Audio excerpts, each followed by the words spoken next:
I think I'm back. Let's see. Let me know if I'm here. Okay, I'm back. I don't know what happened. Might have been the software freaking out. Something went haywire. But, I was playing Chinkapin Hunting. Play a little more Chinkapin Hunting. This is the one A.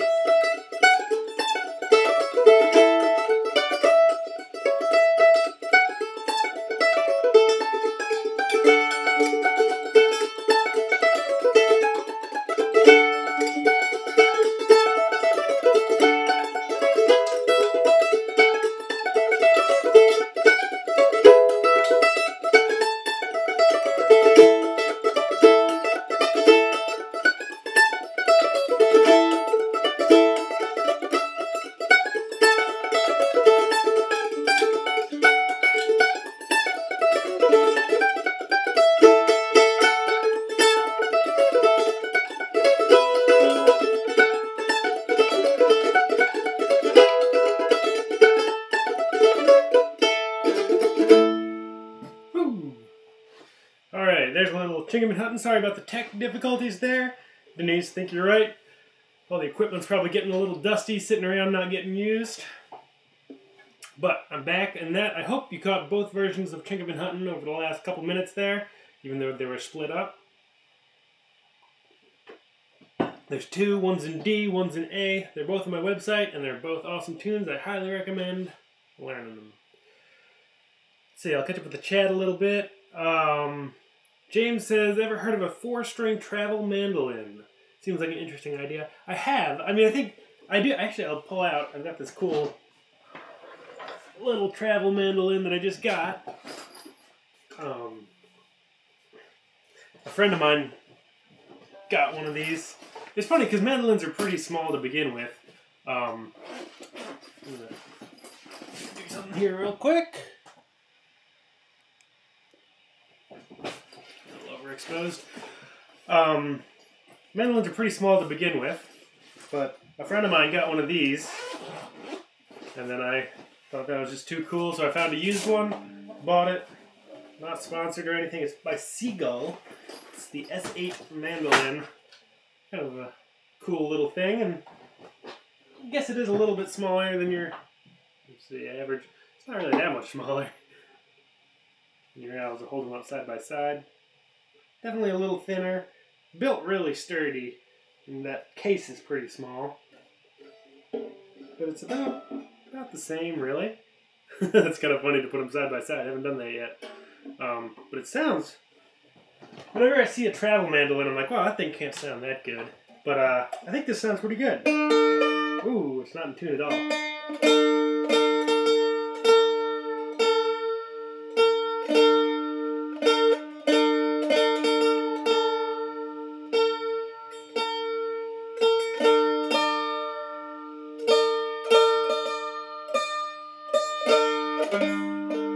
So I've got it in G-D-A-D apparently, but play a little bit.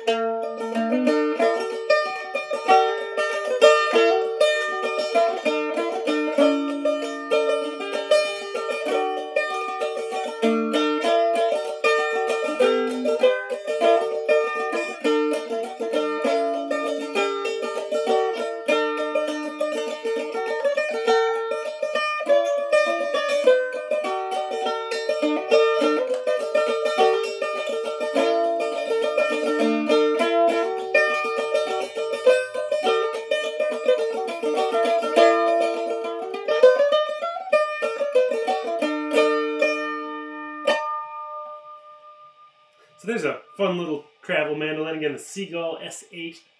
Comes in this nice little compact case. This is very sturdy. It's got a pretty thick, big neck on it. Sounds pretty good. I was kind of surprised when I heard my friend playing one, and not that much smaller than a regular mandolin, but a little bit in this case that's just kind of made for it. Turns into a pretty small little package.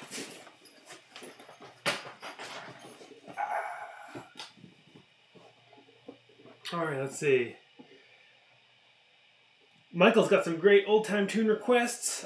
Chips and Sauce I've played that tune in the past, and I've known it in the past. I learned that tune in Ireland like a year ago now. 2 years ago? Maybe? I can't remember. Whenever I was in Ireland. Which was May. It was either a year ago or 2 years ago. Can't remember now. Hunt the Buffalo is a great tune.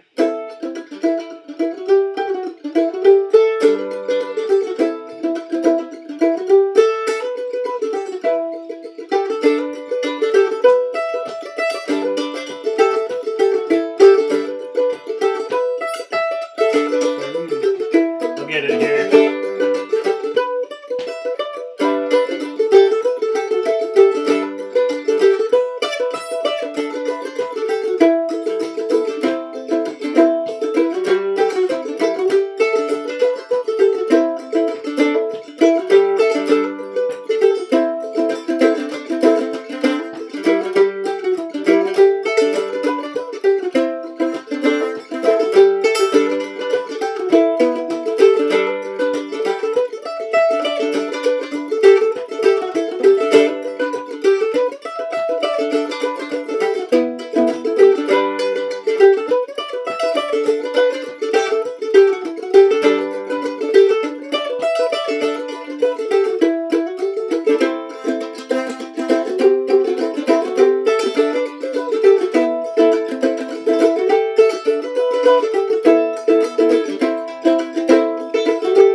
Something like that. I haven't played that tune in a really long time. Kind of surprised it popped back into my fingers, but that is something like Hunt the Buffalo. And Pike's Peak, a C tune. I've heard that one, but I don't know it off the top of my head.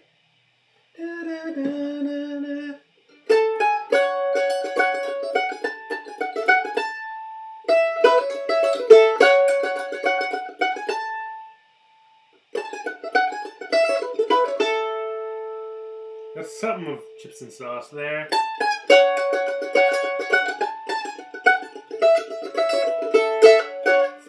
Such that great F sharp minor.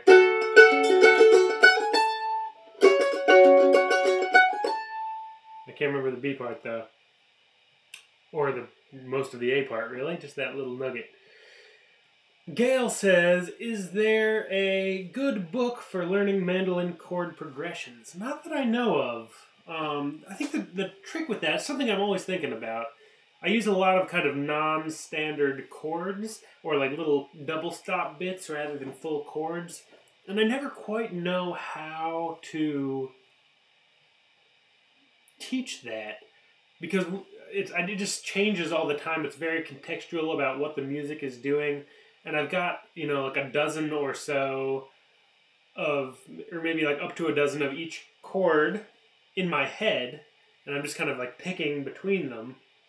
But I don't know exactly how to teach that. I think the way that I did it was just by starting out and learning one chord shape, like people learn their classic G, C, D chords, and then adding one different shape to that. So, you know, maybe your G chord up there or something, you know, some different inversion of a G chord, and seeing if you can use that instead of your classic G chord, or using just the lower three strings and not worrying about that high E string, things like that, and then seeing if you can kind of build up a chord vocabulary as you go, and that can help you kind of find the right transition chords, because a lot of times you want your chords to be right next to each other.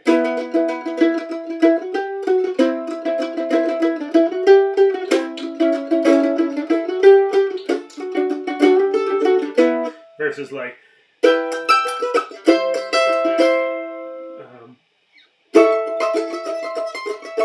where is that chord?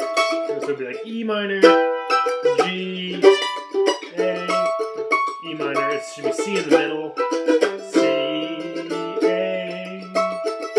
versus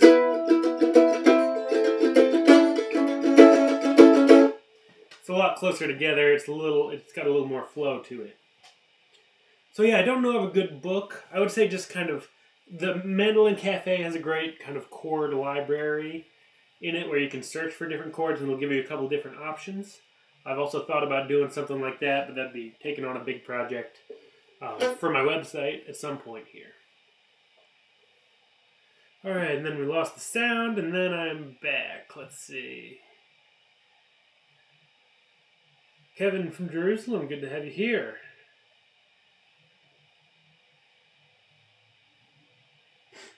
Juice says, I just changed my mandolin string. It's the most stressful thing I've ever done. I know, I hate changing the strings. Yeah, it's like it's a 2-person job or like a 3-arm job. It's just not very fun. But the more you do it, the more you get used to it. I've never liked it, but after doing it for however many years it's been, almost 20 years now, I've gotten used to it. I still don't enjoy it, but I've gotten better at it anyway. Oh, cool. Jan says, I almost want that mandolin. Had no idea it was a travel. Yeah, I don't know. I guess maybe they don't market it as a travel mandolin. I think of it as a travel mandolin just because it's kind of narrower and a little more, it's like a little narrower this way and a little narrower this way.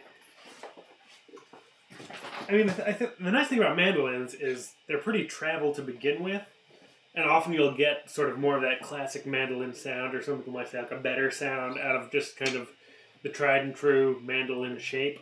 So, you know, getting, if it's between getting like, I would say this new and like a KM150 new are going to be about the same price. And, you know, if you're looking for that classic mandolin sound, KM150 is not going to be that much smaller. Sorry, not that much bigger than the Seagull. And it's going to have more of that classic mandolin sound. I like that thing because it was a little peculiar sounding. So we'll see if I find a use for it. Yeah, it doesn't, not quite the same as like a, you know, like a travel guitar where you can really shrink the body down, or like the, you see those like Martin backpacker guitars that are kind of like long bell shapes. But then again, you also, I've never really liked the sound of a travel guitar because they lose so much of that top. I think the big sound of the guitar comes from that big top plate and back plate. Jan says, gotta go. Thanks for playing Chinkman Hunting. Have a good one. Thank you, JN. Have a good one, too. Good to see you here. See you again soon. Mike says, I just got a Moobird electric acoustic mandolin with a piezo pickup. I love it. Sounds sick with the TC Electronics body res reverb pedal. Cool. Nice. Yeah, that's something. Oh, Moonbird. I've never heard of those. I'll have to look them up. Yeah, I don't know a whole lot about the electric world. I had an electric Fender mandolin for a while that had the piezo pickup underneath the bridge. And I actually would mostly take off one of each course and play it as a 4-string because it was an 8-string to begin with. But yeah, it's a fun world. I haven't really dove too far into the electric world, but there's a lot of cool sounds you can make. Yeah, it starts in the 5 chord. Okay. Oh,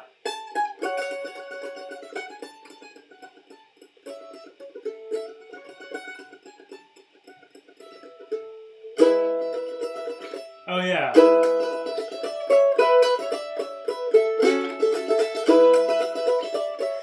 Okay, I gotta get that tune. That's a great tune. I can't really remember it.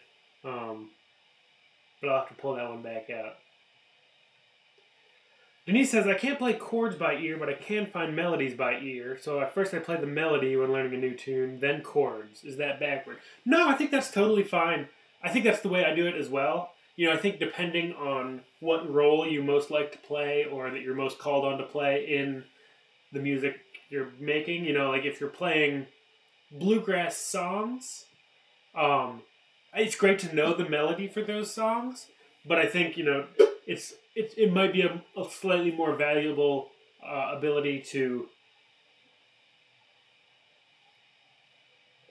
be able to pick out 1, 4, and 5 chords on the fly, so you don't even need to know what song you're playing, but you can just be like, oh, okay, it sounds like it's going to go to 4, 5, 1, 5, 1, whatever it does.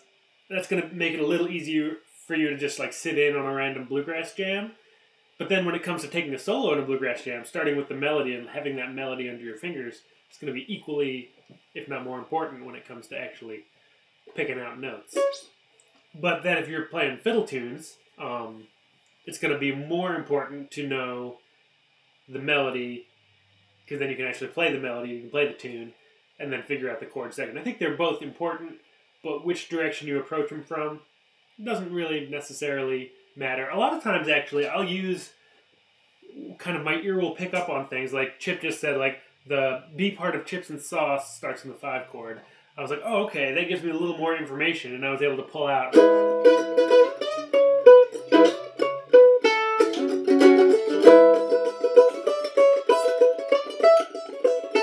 like some sort of, try to see if I could get it back there. But I'll hear like, okay, it goes to a 4 there, so that can inform what I'm going to do when I'm playing the melody to sort of narrow down my choices, or if I'm going to take a solo, I'll have a sense of where I can go melodically to match that chord that I've heard. So I think it all kind of plays into one big musical pot, but depends on, you know, there's no right or wrong about like which you approach first. Cool. Lauren suggests Hal Leonard's Mandolin Chord Finder. I've never read it, but I'm sure it's good if you say it is.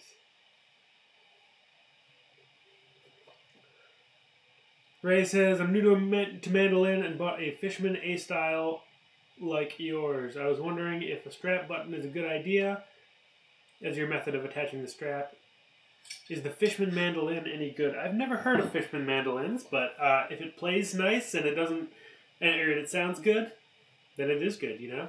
As long as it's a comfortable, good-sounding instrument to your ears, that's great. In terms of a strap, I don't actually use a button, but let me see if I can get a different view here. So, you can see the neck of the instrument here. The fingerboard is raised up over the top, and then I've just got my strap, I've got a little piece of shoestring going underneath and then around here, so it just kind of hangs from that rather than attaching to a strap down here. If your mandolin doesn't have a raised fingerboard, then you need to start thinking about either a strap button, or a lot of people will attach it up underneath the nut, behind the nut. So up here somewhere. But yeah, it's kind of personal preference, whatever you feel more comfortable with.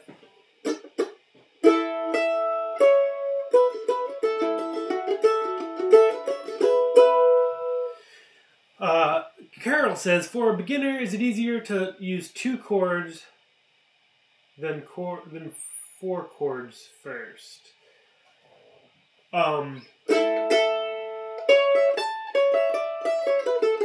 Yeah, you know, I think definitely when you're starting out, just get, a lot of it's kind of like brain-hand coordination of like thinking, okay, it's a D chord, and having your hand be able to go somewhere. It doesn't matter, you know. The most important thing is having the right chord under your fingers. The less important part is sort of which. So, you know, if you're called on to play a D chord, first layer of importance is like actually playing a D chord rather than another kind of chord. And also, you know, having your right hand be in time.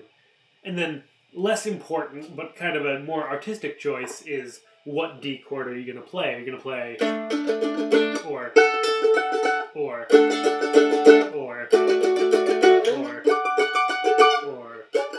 you know, there's a lot of different D chords you can play. They'll all work, but that's sort of a second level of information.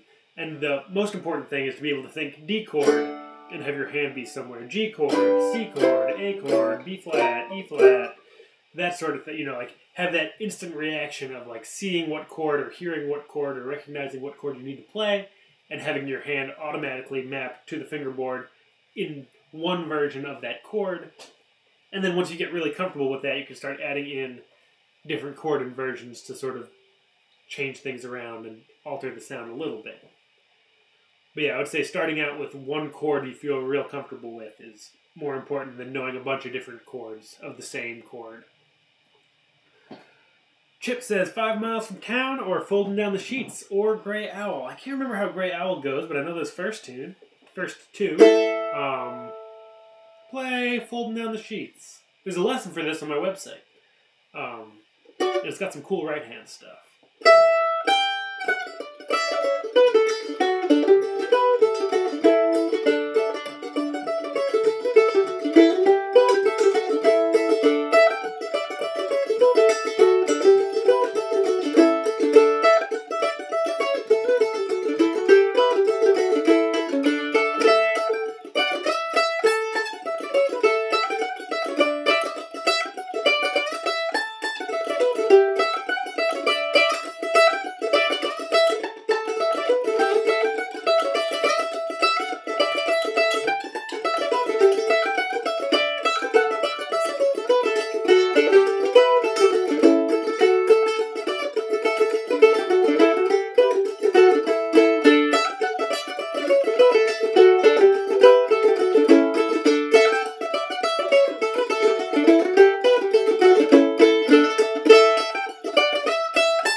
There it is, a little bit of folding down the sheets. Couldn't remember the name of the tune. It's a great tune that I learned off of a Raina Gellert album. It's either on Ways of the World or Starch and Iron. One of her albums. Great. Ooh, Homage à Edmond Parizeau. Great tune that I can't remember how it's... I know I've played it. How do you assign a finger to a fret? A very good question. So, the general rule that I use is every finger gets 2 frets. So if it's your first fret or your second fret, it's your pointer finger. If it's third or fourth, it's your middle finger.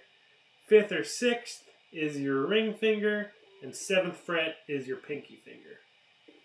So it's going to look like this. Oh, sorry.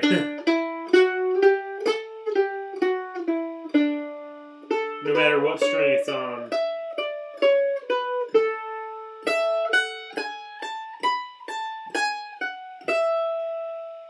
And ultimately what that means for most major tunes and keys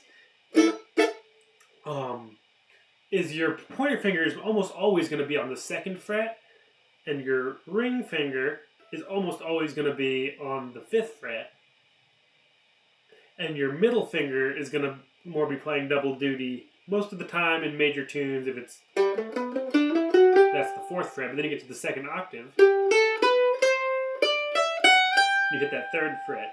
But if you can remember for the, like, if your go-to fingering is pointer finger on the 2nd and ring finger on the 5th, then 3rd and 4th is going to be your middle finger. Occasionally you need to make adjustments.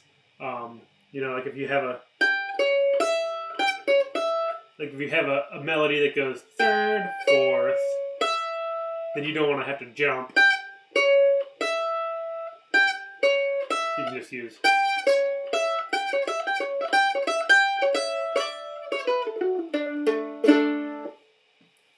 And then when you get to playing chords, all those rules totally go out the window. And also, your pinky will often not get used because once you get to that 7th fret, it's the same as the next string above. So your 7th fret on the A string is the same as your open E string. So often you can just play the open E instead of a 7th fret on the A. Great question though, and once you can really get that under your fingers and feel comfortable with that, that takes away a lot of variables and really speeds up the learning process. Sean says, how about your favorite Irish set of tunes for St. Patrick's Day? That sounds like a great idea. What I'm going to do, at some point, no promises, but down the line so I made a solo old-time mandolin album a couple years ago. And I really want to make a solo Irish mandolin album. And I've got a little list of songs, so I'm just going to pick a set out of there. Oh, there's a good set. Alright, so I'll play these. This is 3 tunes. And then get your mandolin out while I'm playing these, and we'll play a little bit of Over the Waterfall as our jam track today. But these 3 tunes are Sergeant Early's Dream, a great tune in D minor, which is a little uncommon. And then Jenny Pick and Cockles in kind of D major, no, sorry, D Mixolydian. Yeah, it's one of those tunes where the C's and C sharps are all over the place. And then the last tune is the Old Bush. Alright, so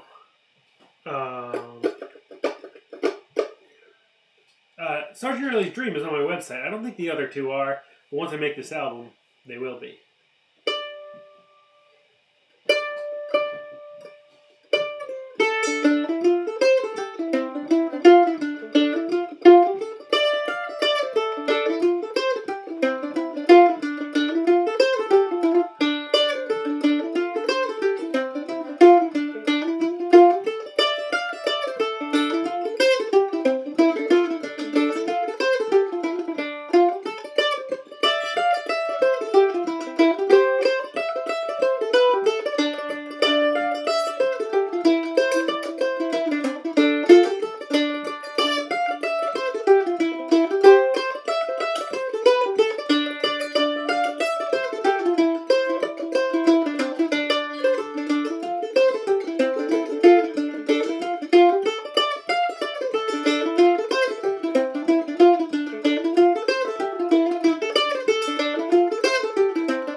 There it is, Sergeant Early's Dream, Jenny Picking Cockles, and The Old Bush.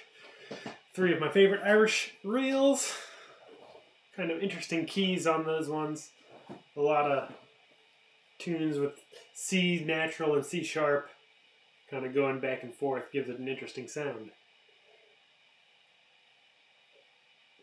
All right, let's pull up a little bit of Over the Waterfall, which is this week's play along jam tune. I played it at the beginning of the hour, and now we're all going to play it together. If you haven't done one of these before, the way this works is we'll start out, I'll play the melody, you play the chords, then we'll swap, so I play the chords and you play the melody, and then swap back and forth a couple times, and then finish it off. This is a great way if you've been working on this tune just to play the melody and kind of get into the groove of it. If you already know this tune, it's a great way to work on trying to add some double stops in. And if you don't know this tune at all, it's a great way to just try to pick up a couple notes along the way, see if you can get one little phrase in there, or things, something like that. Chip has a quick question. How do you prolong the life of your strings? Unsuccessfully. I don't. They die pretty quick. I think I just maybe care less than a lot of people. Like one thing you can do is like clean them, both like top and back. I never do that. You can get coated strings that last longer. I never do that. You can change them more often. I never do that. I really only change them once they start like not sounding right, or like they start sounding out of tune or extra buzzy or something. Things need to really kind of, or just so dead. You know, if for some reason I don't play mandolin for 2 months and I pull it out, it's not going to be sounding its best. I might slap on a new set of strings. But yeah, for the most part, the nice thing about mandolin strings is they're like less than $10 a set, compared to like fiddle strings, which can easily get up to $100 plus. You know, bass strings can be over $200. So that's part of why I just go for kind of like the more inexpensive sets. They don't last as long, but they don't cost as much to change. You can get more expensive mandolin strings. A lot of people use flat wound strings, which last a lot longer, but they don't quite have that sparkle that I like out of a mandolin. Alright, so let's play a little Over the Waterfall. Key of D. Zoom in a little here. Nice, maybe like there. 1, 2, I'll play the melody, and you play the chords. 1, 2, 3, 4.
B part.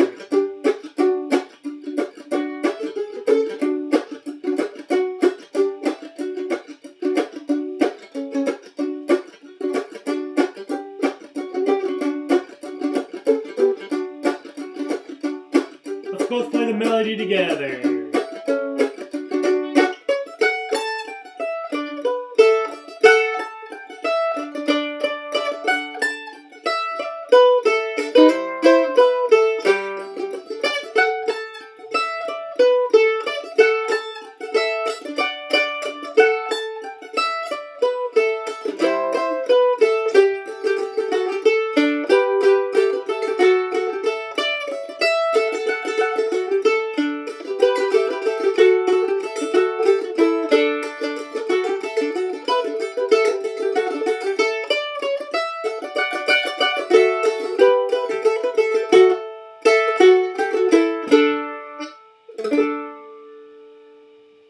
There we go.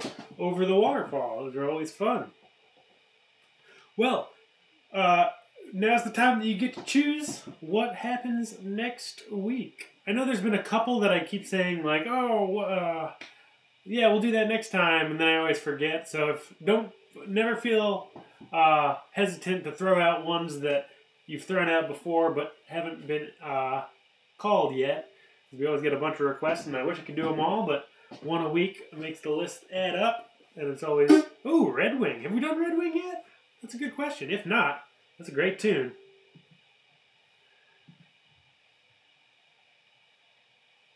Let me just look and see if we've done Red Wing.